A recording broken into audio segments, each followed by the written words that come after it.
أعوذ بالله من الشيطان الرجيم. بسم الله الرحمن الرحيم.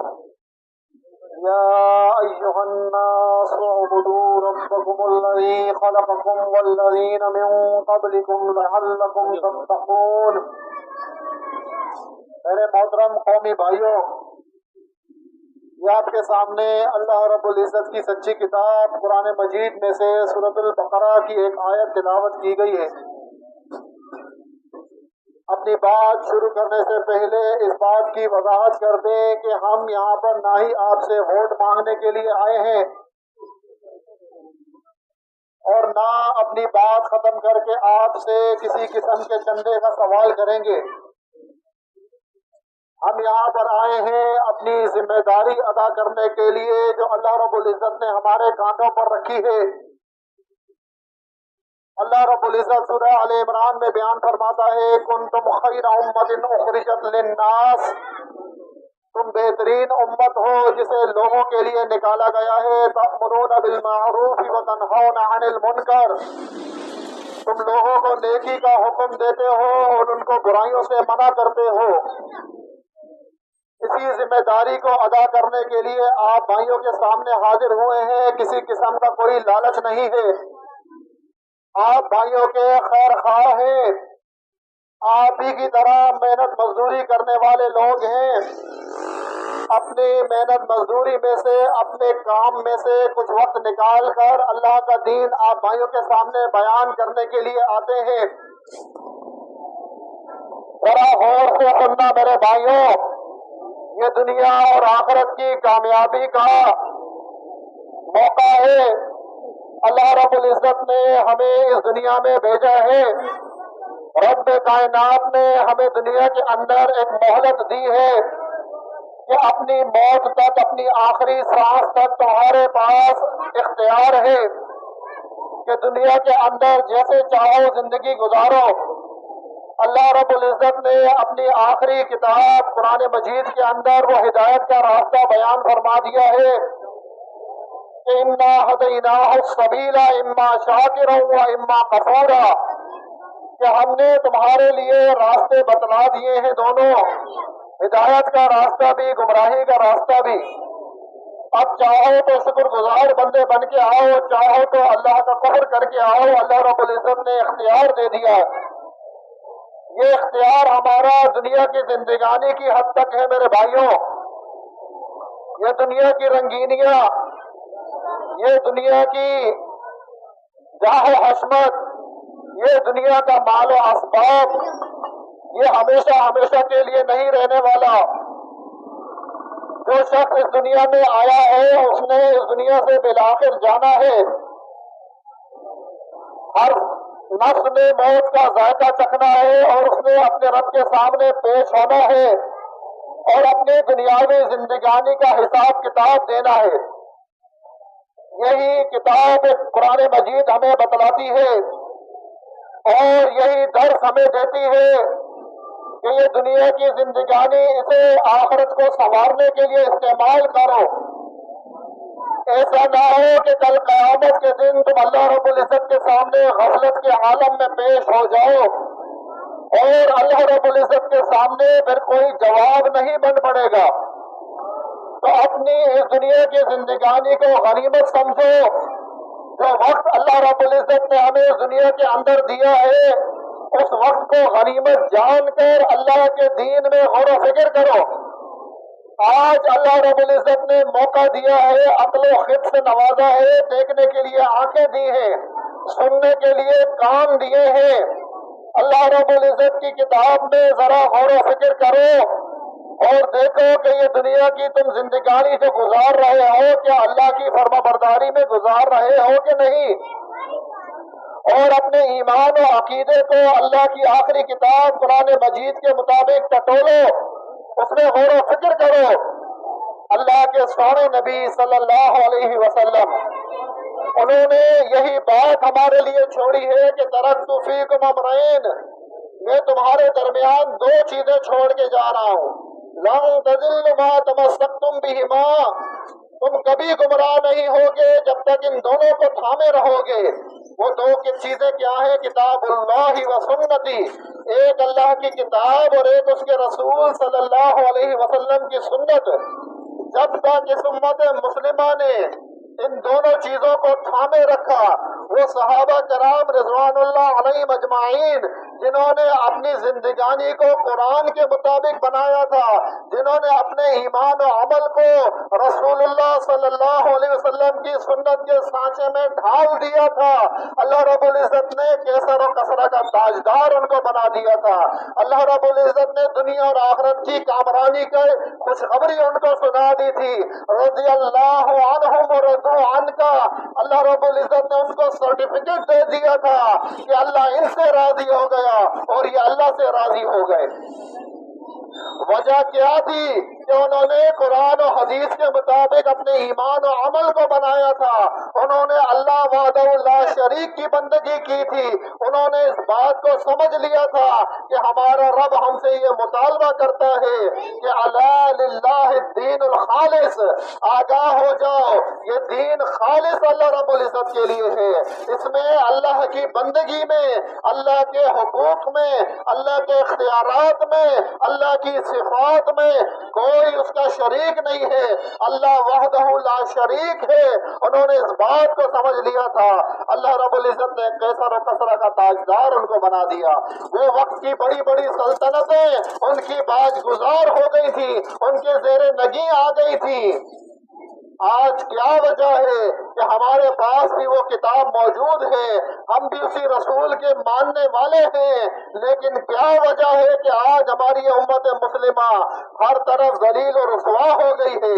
آج ان کا کوئی پرسان حال نہیں ہے۔ آج آپ کشمیر سے لے کر فلسطین تک دیکھ لیں، آج کوئی ان کا پرسان حال نہیں ہے۔ ان کے بچوں کو قتل کیا جا رہا ہے، ان کے نوجوانوں کو مارا جا رہا ہے، ان کی عورتوں کی عصمت دری کی جا رہی ہے، کوئی ان کا پرسان حال نہیں ہے۔ نہ آسمان پھٹ رہا ہے، نہ زمین شک ہو رہی ہے، کوئی اللہ کا عذاب ان کے اوپر نہیں آ رہا۔ وجہ کیا ہے کہ ہم اپنے ایمان و عمل میں غور کریں، کہیں ہمارا ایمان کفر و شرک سے آلودہ تو نہیں ہو چکا کہ اللہ کا وعدہ ہم پر نہیں ہو رہا پورا۔ اللہ نے تو وعدہ کیا تھا، وعد اللہ الذین آمنوا منکم وعملوا الصالحات لیستخلفنہم فی الارض۔ سورہ نور میں اللہ نے بیان فرمایا، اللہ کا وعدہ ہے تم میں سے ان لوگوں سے جنہوں نے ایمان اختیار کیا اور اعمال صالحہ کیے، لَيَسْتَخْلِفَنَّهُمْ فِي الْأَرْضِ، انہیں ضرور بالضرور زمین میں خلافت عطا فرمائیں گے۔ آج ہمیں خلافت نہیں مل رہی، بلکہ ہمیں اللہ کا عذاب ہمارے اوپر آیا ہوا ہے۔ اللہ کے عذاب کی یہ مختلف صورتیں ہیں میرے بھائیوں، کہ اللہ ہمارے دشمنوں کو ہمارے اوپر مسلط کرتا ہے، یہ اللہ کا عذاب ہے۔ یہود و نصارہ پر بھی اللہ کا عذاب آیا تھا، جب انہوں نے اللہ کے دین کو کھیل تماشا بنا دیا تھا، جب انہوں نے اللہ کے دین کے اندر تحریف کرنا شروع کر دی تھی، اللہ کی کتاب کو انہوں نے بدل ڈالا تھا، اللہ رب العزت نے ان کے اوپر عذاب کی صورت میں رومیوں کو مسلط کر دیا تھا۔ ان کے بعد محمد الرسول اللہ صلی اللہ علیہ وسلم کے ماننے والے صحابہ کرام کو ان کے اوپر مسلط کر دیا تھا اور ان کی اینٹ سے اینٹ بجا دی تھی، ان کے خیبر کے قلعوں کو فتح کر دیا گیا تھا۔ وجہ کیا تھی کہ ان صحابہ کرام کے اندر کوئی فرقہ پرستی نہیں تھی، کوئی دیوبندی بریلوی اہل حدیث شیعہ قادیانی نہیں تھا، سارے یکسو مسلم تھے، اللہ وحدہ لا شریک کی بندگی کرنے والے، کسی فرقے سے اپنے آپ کو وابستہ نہیں کرتے تھے۔ وہ اللہ کی کتاب کی دعوت کو سمجھ گئے تھے کہ وَاعْتَصِمُوا بِحَبْلِ اللَّهِ جَمِيعًا وَلَا تَفَرَّقُوا، اللہ کی رسی کو مضبوطی سے تھامو اور فرقوں میں نہ بٹو، وہ اس بات کو سمجھ گئے تھے۔ آج ہماری امت مسلمہ اسی کلمے کی ماننے والی ہے، اسے رسول کی ماننے کے دعوے دار ہیں، اسی کتاب کے ماننے کے دعوے دار ہیں، لیکن ذلیل اور رسوا کیوں ہیں؟ ہم نے اس میں غور و فکر کرنا ہے میرے بھائیوں۔ اللہ کی کتاب ہمیں وہ راستہ بتائے گی، اللہ کی کتاب ہمیں وہ فارمولہ بتائے گی میرے بھائیوں۔ دنیا کا کوئی انسان، کوئی پروفیسر، یہ بڑے بڑی ڈگریوں والے ہمیں نہیں بتا سکتے میرے بھائیوں۔ آج دیکھتے ہیں بڑی بڑی کانفرنسز ہوتی ہیں، گول میز کانفرنس ہوتی ہے، اس میں سوچا جاتا ہے، غور و فکر کیا جاتا ہے کہ امت مسلمہ کی زوال کی وجہ کیا ہے، آج امت مسلمہ کے اوپر اللہ کے عذاب کی وجہ کیا ہے۔ قرآن میں اگر غور کرتے تو ان کو معلوم ہو جاتا ہے کہ اللہ رب العزت نے اس کی وجہ بیان فرمائی ہے۔ سورہ روم اللہ بیان فرماتا ہے، قُلْ سِیرُوا فِی الْأَرْضِ فَانظُرُوا کَیْفَ کَانَ عَاقِبَةُ الَّذِینَ مِن قَبْلُ، ان سے کہو زمین میں چلو پھرو اور دیکھو تم سے پہلے کتنی قومیں جو تباہ و برباد ہو گئیں۔ وہ قومیں کیوں تباہ و برباد ہوئی؟ اللہ نے فرمایا کَانَ أَکْثَرُهُم مُشْرِکِین، ان کی اکثریت مشرک بن گئی تھی۔ اسی سورہ روم میں اللہ بیان فرماتا ہے، ظہر الفساد فی البر والبحر بما کسبت ایدی الناس لیذیقہم بعض الذی عملوا لعلہم یرجعون۔ اللہ بیان فرماتا ہے خشکی اور تری پر جو فساد پھیل گیا ہے یہ لوگوں کے اپنے ہاتھ کی کمائی ہے، یہ ان کے اپنے ہاتھ کی کمائی ہے تاکہ ان کے کیے کا مزہ چکھا دے۔ لعلہم یرجعون، شاید کہ یہ پلٹ آئے، شاید کہ یہ غور و فکر کرے اپنے ایمان و عمل کے اندر کہ کہیں ہمارے اندر کوئی کوتاہی تو نہیں آ گئی، کہیں ہمارے اندر کوئی کمی تو نہیں آ گئی۔ آج ہماری امت مسلمہ نے آنکھیں بند کر رکھی ہیں، وجہ یہ ہے میرے بھائیوں، آج غور و فکر نہیں کیا جاتا اللہ کی کتاب کے اندر۔ آج اللہ کی کتاب کے ساتھ کیا معاملہ ہے، عربی میں رٹا رٹایا پڑھا جاتا ہے، اس میں غور و فکر نہیں کیا جاتا اس کے ترجمے کے اندر کہ ہمارا رب ہم سے کیا باتیں کر رہا ہے۔ بڑے افسوس کے ساتھ کہنا پڑتا ہے کہ یہ قرآن دنیا کی واحد کتاب ہے کہ جسے بغیر سمجھے پڑھا جاتا ہے، سب سے زیادہ پڑھا جاتا ہے لیکن بغیر سمجھے پڑھا جاتا ہے۔ آپ کوئی بھی اپنا سلیبس اٹھا لے، آپ کہیں اسکول میں پڑھتے ہیں، کسی کالج میں پڑھتے ہیں، اگر وہ سلیبس انگلش میں ہوگا آپ اس کو سمجھنے کی کوشش کریں گے کہ ہمارے سلیبس میں کیا لکھا ہوا ہے۔ میں نے میتھ کی انگلش کی کتاب پڑھنی ہے، اس میں کیا لکھا ہوا ہے، میں نے یہ فارمولہ حل کرنا ہے، اس فارمولے کو سمجھنا ہے۔ آپ انگلش کو سمجھنے کی کوشش کریں گے لیکن بڑا افسوس کے ساتھ کہنا پڑتا ہے اللہ کی کتاب کے ساتھ یہ ظلم کیا جاتا ہے کہ اسے بغیر سمجھے پڑھا جاتا ہے۔ اللہ رب العزت نے شکوہ کی ایسی بات کا کہ افلا یتدبرون القرآن، کہ کیا یہ قرآن میں غور و فکر نہیں کرتے؟ ام علی قلوب اقفالها، کیا ان کے دلوں پہ تالے پڑ گئے ہیں کہ یہ قرآن میں غور و فکر نہیں کرتے؟ اللہ کی آخری کتاب ہمارے پاس موجود ہے، یہ دنیا کے اندر اللہ رب العزت کی دیکھیں ہزاروں سال سے یہ سلسلہ چلتا ہوا آ رہا ہے، یہ انبیاء کا یہ سلسلہ، یہ قوموں کے اندر اللہ کا انبیاء کو بھیجنا، یہ سلسلہ ہزاروں سال سے چلتا ہوا آ رہا ہے، اور یہ اللہ کے آخری نبی محمد عربی صلی اللہ علیہ وسلم، ان پر ہزاروں لاکھوں کروڑوں درود ہوں، ان پر اختتام پذیر ہو گیا ہے۔ یہ اللہ کی آخری ہدایت آ چکی ہے میرے بھائیوں، اب کوئی ہدایت نہیں آئے گی، اب قیامت آئے گی، اب اس دنیا کے نظام کو لپیٹ دیا جائے گا۔ اللہ قرآن میں بیان فرماتا ہے کہ یہ آسمان اللہ کے دائیں ہاتھ میں لپٹے ہوئے ہوں گے، یہ زمین ریزہ ریزہ ہو جائے گی، یہ پہاڑ دھنکی ہوئی روئی کی طرح اڑ رہے ہوں گے، یہ نظام ختم کر دیا جائے گا، کوئی اور ہدایت آنے والی نہیں ہے۔ اللہ قرآن میں یہی تو بیان فرماتا ہے کبھی ای حدیث بعدہ یؤمنون، اب اس کتاب کے بعد، قرآن کے بعد کون سی بات لائی جائے کہ تم مومن بن جاؤ گے؟ اب کوئی اور بات نہیں آنے والی، کوئی اور ہدایت آنے والی نہیں ہے۔ ہم نے اگر غور کرنا ہے اپنی کامیابی اور ناکامی کا، اگر ہم نے نتیجہ نکالنا ہے، ہم نے دیکھنا ہے کہ ہم کامیاب کس طرح ہو سکتے ہیں، ہم ناکام کیوں ہیں، تو ہم نے اللہ کی کتاب میں غور و فکر کرنا ہوگا، رسول اللہ صلی اللہ علیہ وسلم کے اسوے میں غور و فکر کرنا ہوگا۔ ہم دیکھیں گے تو ہمیں پتہ چلے گا کہ ہمارے ایمان کے اندر کفر و شرک کی ملاوٹ ہو چکی ہے۔ آپ سمجھیں گے یہ کیا بات ہے، ہم تو لا الہ الا اللہ محمد الرسول اللہ کا اقرار کرتے ہیں، پھر کس طرح ہم شرک کرتے ہیں؟ آپ دیکھ لیں میرے بھائیوں، آج گلی کوچوں میں مزارات آباد ہیں، آج وہاں پر غیر اللہ کی دعائیاں دی جاتی ہیں، المدد یا رسول اللہ کے نعرے لگائے جاتے ہیں، المدد یا علی کے نعرے لگائے جاتے ہیں، المدد یا غوث اعظم کے نعرے لگائے جاتے ہیں۔ وہ رب کیا فرماتا ہے، قرآن اٹھا کے دیکھیں، سورہ مومن آیت نمبر 60 میں اللہ نے بیان فرمایا